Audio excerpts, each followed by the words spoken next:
flowers. Why they can still smell them. Mark Nash. Michael Cross. Mike. Yo, what up, people? Hit that bell, like, comment, and share this video. I'm back with another one. And I ain't gonna waste y'all time, man. Things got spicy.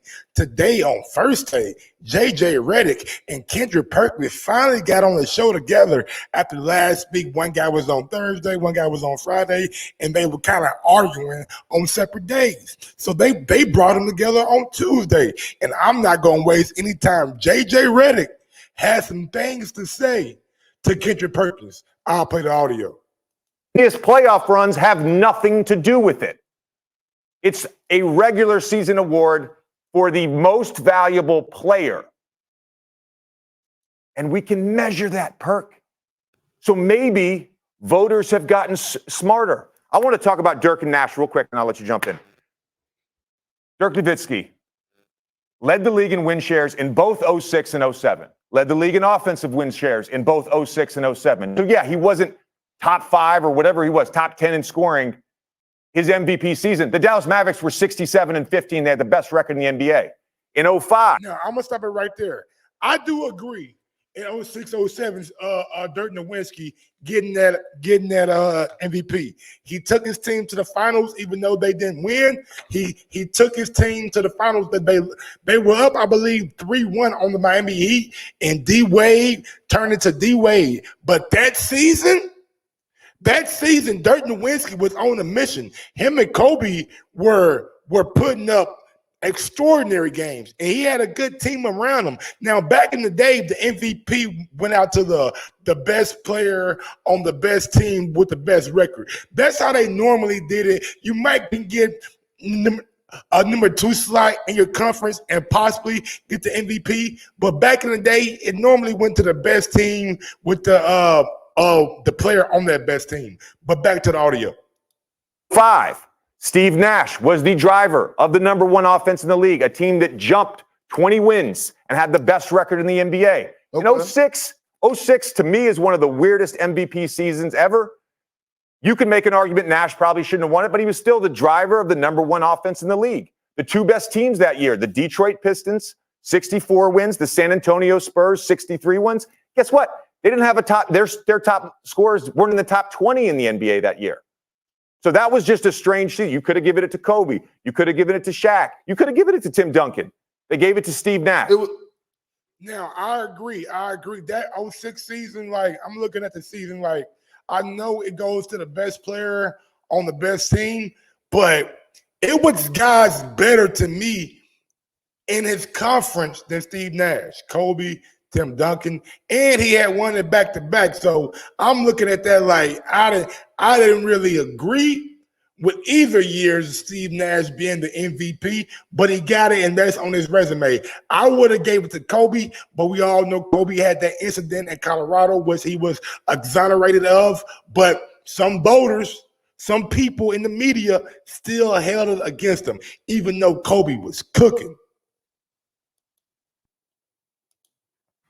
It's not because he was white. It was just a strange thing. It was just a strange. But why did you cut it off at 1990 though? Because that was convenient. That was convenient. I'm just saying. Hold on, time out.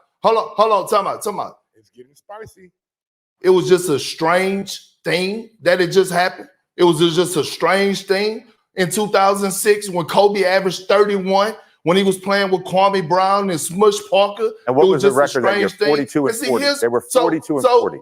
So let him speak. He's the most valuable player. They made the playoffs with that roster. You take Kobe off that team, they probably win 8 games. Okay, so let's make that very, very clear.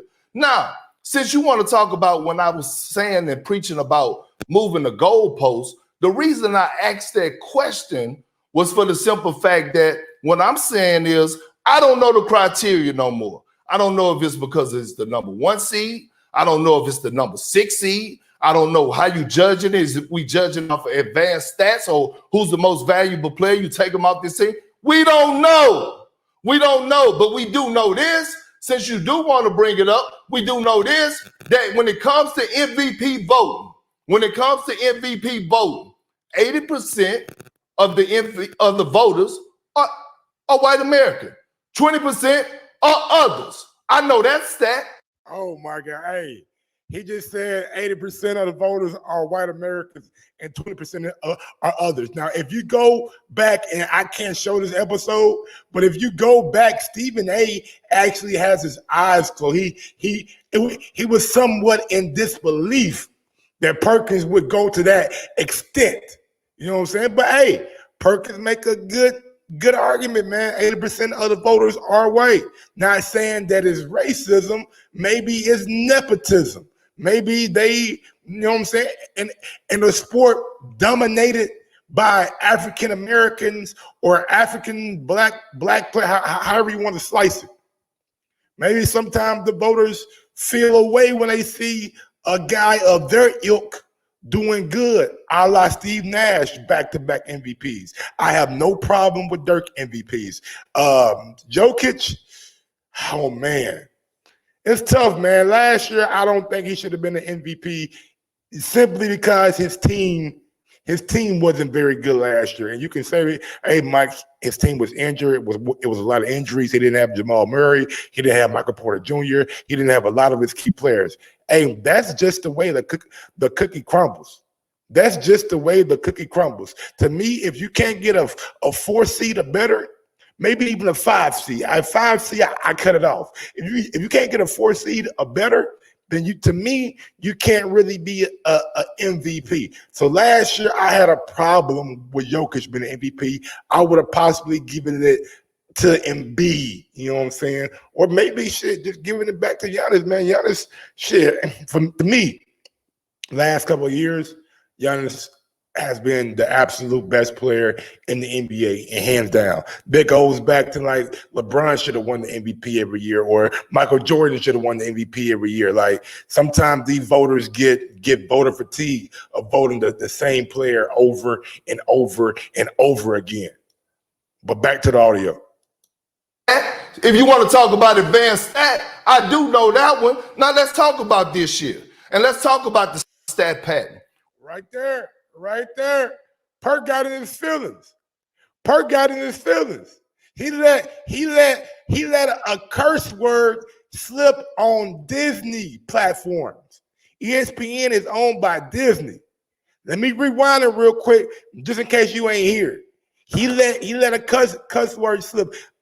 JJ had Perk in his feelings. 10% are others. I know that stat.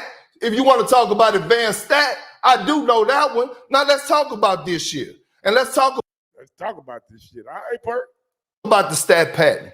What I said was I'm never taking anything from when it comes down to Jokic being one of the most skilled big, if not the most skilled big to ever play the game. I'm not taking away nothing from what his IQ is and his level of play and how he's able to make others around him better. But I will give a lot of credit to the front office for surrounding him with the pieces that fit around him. When you go out and get an Aaron Gordon, who's one of the best cutters in the world. When you go out and go get a Bruce Brown. All right, Perk, I get you. He got a lot of talent around him, but I want to get to the part where JJ Reddick said what he said. Let's see, can we get that up on the screen real quick? JJ, it's not a crime. It's not a crime that your team wants you to go out there and get something. We just witnessed it with Giannis Antetokounmpo just 2 nights ago. He was 1 rebound away from getting a triple-double, and you know what happened? I saw his teammates over there saying, basically telling him, do it, Giannis. He tried it. The league rescinded it. So what? It happens around the league. And I brought awareness to it, and people got offended because it does happen. And guess what? It's okay. It's okay if it do happen. But my thing is, let's not sit up here and crown or sit up here and play this game about, oh, it's just a runaway favorite for to be disrespectful. 40-point games that I'm trying to Luka where JJ go off.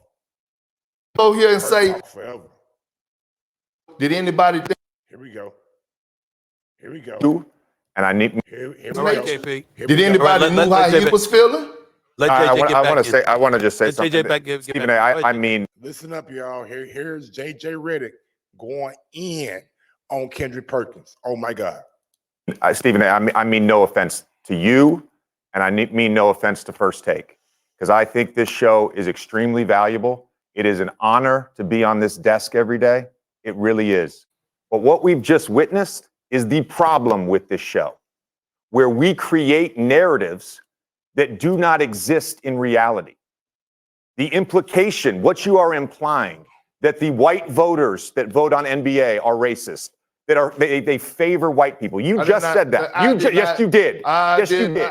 Yes, you did. That is exactly what you implied, Kendrick Perkins. That is exactly what you implied. Secondly, hold on. I did not call. I stated the facts. And you're not about to sit up. We all know what you implied the other day. We all know what you implied just now. Hold on. I stated it's the facts. It's the facts. It's the facts. Okay. Secondly, no one said that players don't stat pad. No one said that players aren't aware of their stats within a game. You're talking about. JJ Reddick says, hey, man, you implying that the voters are racist. That was a low dig right there. That was a low dig, in my opinion, by JJ Reddick. I don't think he should have went to that extent, saying that Kendrick Perkins implying that the voters are racist. But hey, sometimes, man, people feel how they feel. Both guys kind of addressed the situation after. I don't want to play too much of Disney's audio. I don't want to get flagged. But yeah, man, though they went at it on First Take. I'm gonna just let y'all leave y'all comments below. Let me know how y'all feel. Was JJ Reddick right, or was Kendrick Perkins right? Give me a comment, give me a share, give me a like, and until next time, I'm out. Peace.